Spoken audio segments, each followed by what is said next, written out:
Simula sa susunod na linggo, ituturo na sa may 300 mga eskwelahan ang buhay ni Blessed Pedro Calungsod na malapit nang maging santo. At para lalo nyo pa siyang makilala, pwede nyo siyang i-like sa Facebook at i-follow sa Twitter. May report si Micaela Papa. Kristiyano, katekista at higit sa lahat, isang mabuting Pilipino. Ito ang Blessed Pedro Calungsod na nais ipakilala ng National Commission on the Canonization sa mga Pilipino, mahigit isang buwan bago siya maging ganap na santo.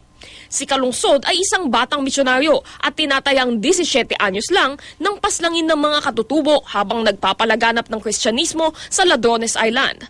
Mahalaga raw na isa puso ng mga Pilipino ang mga katangiang ito ni Pedro Calungsod.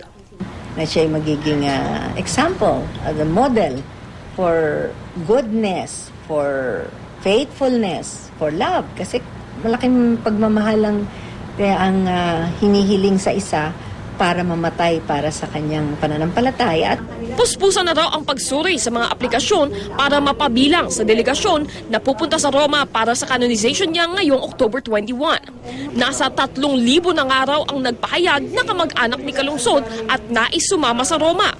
Simula sa susunod na linggo, ituturo na raw ng mga katekista sa 300 public schools ang buhay ni Pedro Calungsod. Ang pagtuturo gagawin sa pamamagitan ng papel at pati na makabagong paraan tulad ng audio-visual presentation at rap video. Saksi ang kasaysayan sa buhay na inalay ng isang kabataan, tanging Diyos lamang ang tangan. At para sa mga nais makilala ng personal si Calungsod, pwede na rin siyang i-add sa Facebook o i-follow sa Twitter. Sa pamamagitan naman ng pintura, inilarawan ng mga alagad ng sining ng Angono ang buhay ni Calungsod. Ang ilan sa mga obra, isasama sa canonization.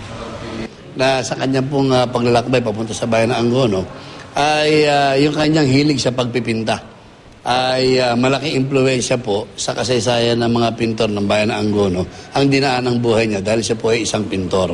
Kahit hindi siya marunong bumasa, ay madali niyang maunawaan dahil dun sa mga reaksyon ng mga nakadrawing. So, madaling i-istorya sa pamamagitan ng sining. Micaela Papa, GMA News.